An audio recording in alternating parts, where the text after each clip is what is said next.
بسم اللہ الرحمن الرحیم۔ مرد کی پسلی سے عورت کو بنا کے اللہ تعالیٰ نے مرد کو اپنی اس حکمت کا اشارہ دیا کہ میں نے اس عورت کی تخلیق فرشتوں کی لائی مٹی سے نہیں کی، میں نے اسے تمہارے جسم کے حصے سے اس لیے نکالا کہ عورت کا تقدس اور پردہ قائم رہے۔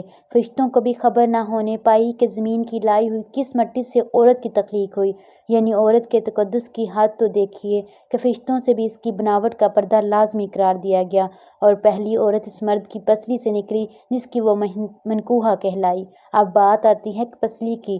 عورت پسلی سے ہی کیوں نکلی؟ کیا ٹیڑھا پن وہیں سے ملا؟ نہیں، یہاں بھی حکمت سے خالی بات نہیں ہے۔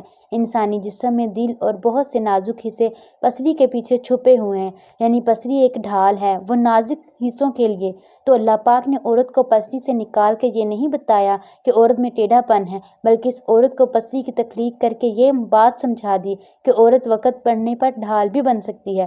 حضور پاک صلی اللہ علیہ وسلم صحابہ کی محفل میں جلوہ فرما تھے کہ ایک شخص حاضر ہوا اور عرض کرنے لگا، یا رسول اللہ صلی اللہ علیہ وسلم، کوئی ایسا مومن بھی ہے جو جہنم میں رہے گا؟ حضور پاک صلی اللہ علیہ وسلم فرمانے لگے، ہاں، ایک شخص ایسا ہوگا جو جہنم کی گہرائی میں 1000 سال رہے گا اور مسلسل اونچی آواز میں پکارتا رہے گا، یا حنان یا منان۔ ایک دن اس قدر اونچی بلند آواز سے ہی یا حنان یا منان کہے گا کہ حضرت جبرائیل علیہ السلام جہنم کے قریب سے گزرتے ہوئے اسے سن لیں گے۔ حضرت جبرائیل علیہ السلام حیران ہوں گے کہ یہ کیسی عجیب بات ہے کہ کوئی مسلسل یا حنان یا منان پکار رہا ہے۔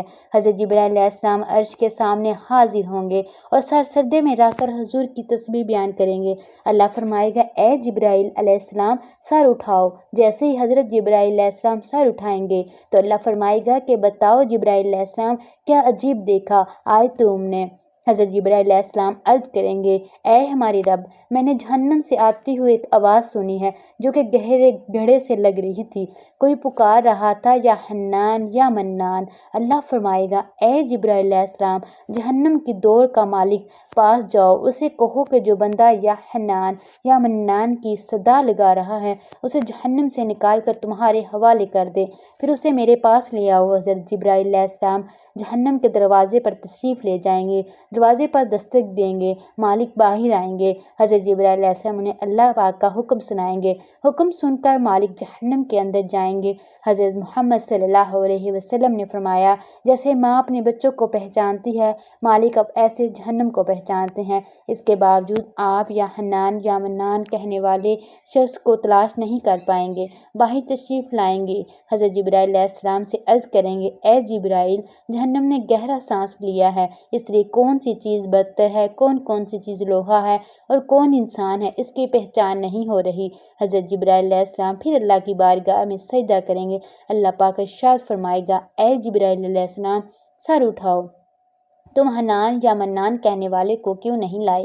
جبرائیل علیہ السلام عرض کریں گے، مولا، دو مالک جہنم مالک نے بھی عرض کر لی ہے، کہتے ہیں جہنم نے گہری سانس لی ہے، اس وجہ سے پتھر، لوہے اور انسان کے درمیان کوئی فرق نہیں ہو پا رہا، تو یہ سب جل کر کوئلہ بن چکے ہیں، کسی چیز کی پہچان نہیں ہو پا رہی۔ اللہ فرمائے گا، جبرائیل، مالک سے کہو میرا بندہ جہنم کے فلاں گڑھے میں ہے، فلاں کونے میں ہے، اس حالت میں پڑا ہوا ہے۔ حضرت جبرائیل علیہ السلام جہنم کے دروازے پر جائیں گے اور حضرت مالک کو یا حنان یا منان پکارنے والے کو پتہ بتائیں گے۔ حضرت مالک جہنم کے اندر جائیں گے اور دیکھیں گے ایک شخص ہے، اس کے پاؤں اس کی پیشانی کے ساتھ اور اس کے ہاتھ گردن کے ساتھ بندھے ہوئے ہیں اور جہنم کے سانپ بچھو اس کے ساتھ لپٹی ہوئے ہیں۔ خالق اس کی زنجیریں توڑ دیں گے اور جہنم سے نکال کر حضرت جبرائیل علیہ السلام کے حوالے کر دیں گے۔ حضرت جبرائیل علیہ السلام اسے عرش الہی کے سامنے لے کر حاضر ہوں گے، سر سجدے میں رکھیں گے۔ اللہ پاک فرمائے گا، جبرائیل علیہ السلام، سر اٹھاؤ۔ جبرائیل علیہ السلام سر اٹھائیں گے۔ اللہ پاک اس بندے سے فرمائے گا، اے بندے، کیا میں نے تیری بہترین تخلیق نہیں کی تھی؟ جب میری طرف رسول نہیں بھیجے تھے؟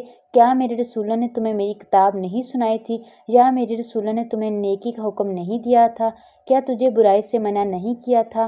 اور بندہ ساری باتوں کو مانے گا، اقرار کرے گا، یا اللہ، تو نے میری بہت اعلیٰ تخلیق فرمائی تھی، رسول بھی تشریف لائے اور انہوں نے تیرے احکام ہی سنائے۔ اللہ پاک فرمائے گا، فلاں فلاں گناہ کیوں کیا؟ وہ عرض کرے گا، یا اللہ، میں نے اپنی جان پر ظلم کیا، جس کی سزا مجھے جہنم میں ڈال دیا گیا۔ اے اللہ، اس کے باوجود میری امید نہیں ٹوٹی، مجھے تیری رحمت سے امید تھی۔ میں یا حنان یا منان پکارتا رہا، مولا تو نے مجھے اپنے فضل سے جہنم سے نکالا ہے۔ یا اللہ مجھ پر رحم فرما۔ اللہ پاک فرمائے گا، اے فرشتوں گواہ ہو جاؤ، میں نے اس پر رحم کیا اور اسے معاف کر دیا۔ ناظرین، آئیے اپنا اپنا محاسبہ کرتے ہیں۔ کیا ہم میں کوئی ایسا ہے جو کہہ سکے کہ میں اپنے ایمان کا حساب کر سکتا ہوں؟ اپنی اپنی گریبانوں میں نظر ڈالیے، کوئی ایسی خوبی جس پر ہم یقین ہو کہ ہمیں دوزخ میں نہیں ڈالا جائے گا۔ ہزاروں سال کی عبادتیں بھی رد دیکھی گئی ہیں، تو بس اللہ سے دعا کرتے ہیں کہ اے اللہ، ہم جانتے ہیں کہ اگر ہمارے ایمان کا سخت حساب ہوا، انصاف لیا گیا، تو یقیناً ہم نہیں بچ پائیں گے۔ ہمیں معاف فرما دے، آمین یا رب العالمین۔ جزاک اللہ خیر۔